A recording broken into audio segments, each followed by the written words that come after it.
বৰ্তমান সময়ত মহিলাসকলে সিংহভাগ গ্ৰহণ কৰি আছে।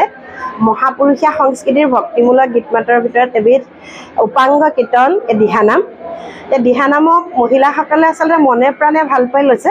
খালি আমি এতিয়া এইটো কথা বিচাৰিছোঁ যে দিহানামৰ যি আচল স্বকীয় বৈশিষ্ট্য, ইয়াৰ যিটো গুণগত মানদণ্ড হ'ব লাগে, ইয়াৰ বিষয়বস্তুৰ যিটো মৰ্যাদা থাকিব লাগে, সেইখিনি মহিলাসকলে জানক।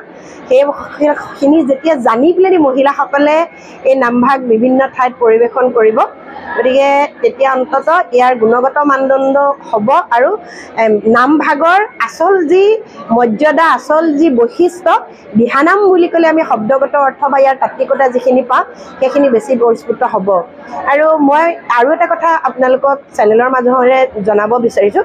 আমাৰ যিহেতু এটা সাংস্কৃতিক বিভাগ আছে, এই বিভাগটোৰ আমাৰ এই দিহানাম বা লোকসংগীতৰ বিভিন্ন এই যিখিনি আমাৰ কম্পনেণ্ট আছে, তাৰ ভিতৰত আমাৰ বহুখিনি চৰকাৰী আঁচনি আছে, সুবিধা আছে। আমাৰ মহিলাসকলে, আমাৰ নৱপ্ৰজন্মসকলে শিকি এইখিনি যেতিয়া পৰীক্ষা আকাৰে দিব পাৰিব, তাত তেওঁলোকে উত্তীৰ্ণ হ'ব।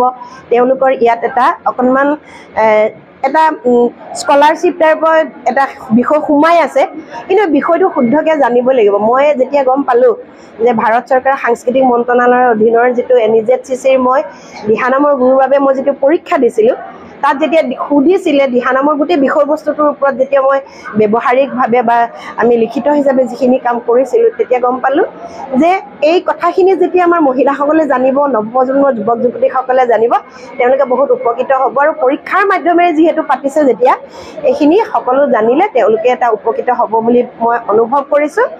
আৰু এইখিনি নজনা আগৰ পৰা যে অসমৰ ইমূৰৰ পৰা সিমূৰলৈকে দিহানামক মহিলাসকল আৰু নৱপ্ৰজন্মৰ মাজত প্ৰচাৰ প্ৰসাৰৰ কাৰণে মই উদ্যোগ গ্ৰহণ কৰি আছোঁ আৰু ভৱিষ্যতে যেতিয়ালৈকে আছোঁ থাকিম। কিন্তু এটা কথাই জনাব বিচাৰিছোঁ মহিলাসকলকো যে বিষয়বস্তুটোৰ ওপৰত যেতিয়া নিজৰ কিছু জ্ঞান নাথাকে, তেতিয়া কিন্তু আপোনালোকে য'তে ত'তে উঠি পৰি নষ্ট বিষয়টো নকৰিব।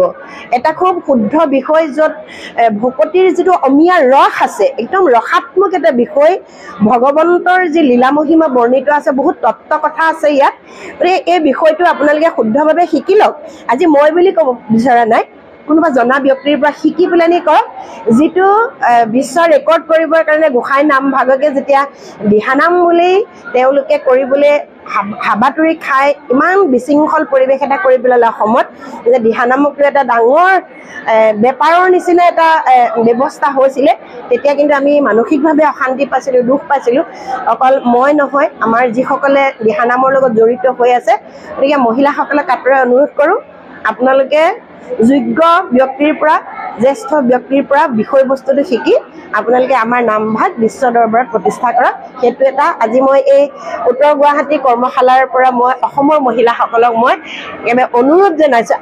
আমি উত্তৰ গুৱাহাটীৰ মহিলা আৰু মই কামৰূপা সংগীত মহাবিদ্যালয়ৰ অধ্যক্ষই আমি লগ হৈ অমিয়া নায়ক বাইদেউক আমি ইয়ালৈ মাতিছোঁ। তেখেতে আমাক শুদ্ধ ৰূপত দিহানাম ভাগ আমাক শিকাওক, যে দিহানাম কি আমি সকলোৱে গাওঁ, কিন্তু আমি দিহানামৰ যি তত্ত্ব, এই গোটেই তত্ত্বখিনি আমি তেখেতে আমাক ধুনীয়াকৈ কৰ্মশালাৰ আৰম্ভণিতে গোটেই কথাখিনি আমাক কৈছে যে কিহৰ ওপৰত আমি দিহানাম গাব লাগে। আমি শংকৰ মাধৱদেৱৰ গুৰুজনাৰ ওপৰত গাব লাগে নে আমি ভাগৱতৰ আখ্যানৰ ওপৰত গাব লাগে, বা শেষত কি ক'ব লাগে, এই গোটেই নিয়ম নীতিখিনি আমাক শিকাইছে। আৰু মহিলাখিনিয়ে শুদ্ধভাৱে শিকিলে আমি এই দিহানাম বিশ্ব দৰবাৰলৈ আমি লৈ যাব পাৰিম। কিন্তু আমি অশুদ্ধ পদ্ধতি এটা যদি শিকোঁ, এইটো বিশ্ব দৰবাৰত নিয়া মানে এইবিলাক পিছত চৰ্চা হ'ব। গতিকে আমি শুদ্ধ পদ্ধতি শিকিম বুলিয়ে তেখেতক আমি আমন্ত্ৰণ কৰি আনিছোঁ। আৰু আমাৰ মহিলাখিনিয়ে এই শিকক, শিকিলে আমি গায়ো ভাল লাগিব, শুদ্ধ আমি ক'ব পাৰিম মানুহক যে এই আচল দিহানাম এয়াহে। এইখিনিয়ে মোৰ কথা। কি কৈছে? সঁহাৰি ভালেই পাইছোঁ।